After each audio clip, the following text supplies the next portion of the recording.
A terrifying vision of an SNP-run Scotland with Sturgeon as president is starting to emerge. The country already has the worst drug death rate in Europe, a crisis which deepens by the year with no tangible action from the devolved government. And now, in one of the most idiotic policy decisions in recent history, Scotland has effectively decriminalised drug possession. In a decision quietly announced by the Lord Advocate Dorothy Bain QC, anyone in Scotland caught with Class A substances will now only receive a police warning rather than face prosecution. Class A drugs. You know, the likes of cocaine, ecstasy, LSD, crystal meth, crack cocaine, and heroin too. Have they gone stark raving mad? The government says they will still go after drug dealers, but we know how difficult that is. And these dealers are going to have a hell of a lot more business with the change in these rules, which will spark an explosion in casual drug use in Scotland.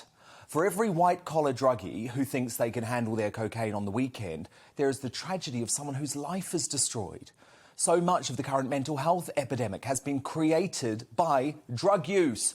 So many families have been torn apart by addiction. As Jamie Green, the Scottish Conservative Justice spokesman, put it, Scotland's drug death crisis is our national shame. But the way to tackle it is to improve access to treatment and rehabilitation, not to dilute how seriously we treat possession of deadly drugs like heroin, crystal meth and crack cocaine.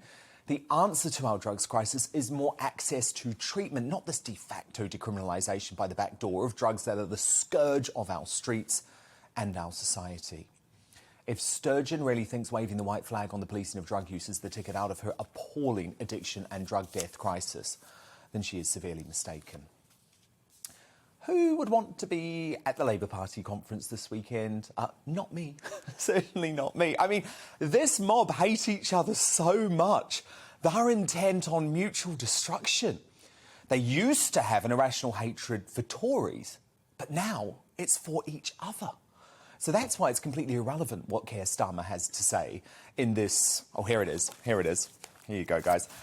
This 11,500-word essay on the party's values and his leadership. Don't bother, by the way. A Labour source told The Guardian of his pet project last night. People believe Keir could be Prime Minister.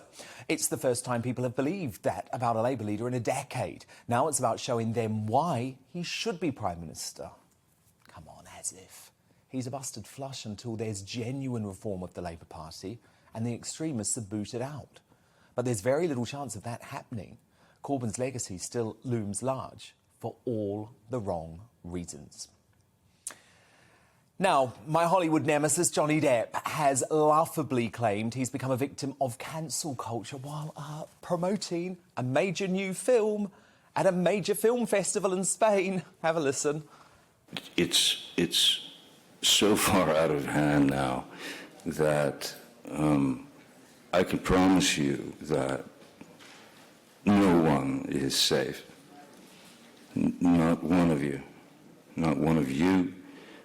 Not anyone out that door.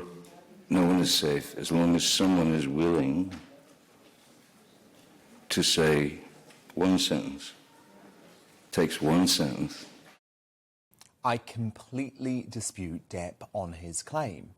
He created this entire situation by suing me and my former newspaper, The Sun in the UK, for describing him as abusive towards his ex-wife, Amber Heard, in a column that was actually calling out J.K. Rowling for rank hypocrisy.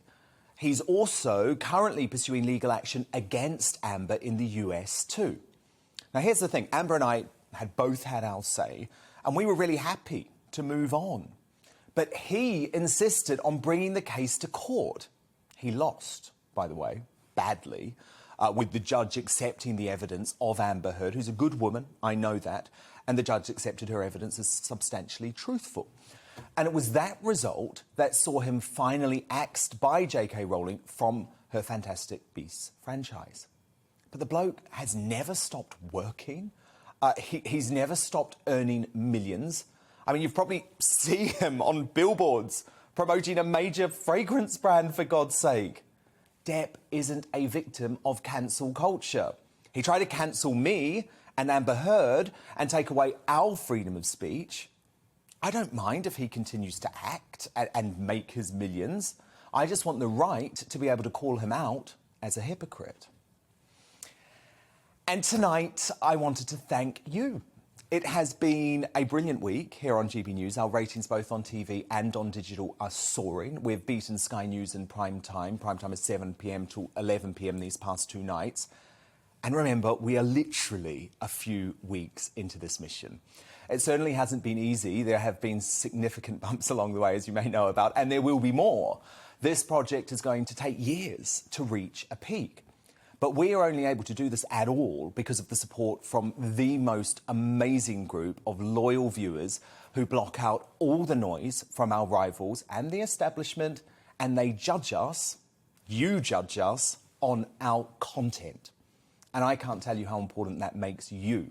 So thank you for being with us on this roller coaster journey from the start. Welcome to the GB News YouTube channel. You can watch us live 24 hours a day, catch up on your favourite shows, and join in the conversation in the comments below. Don't forget to subscribe and you'll never miss any of our exclusive content.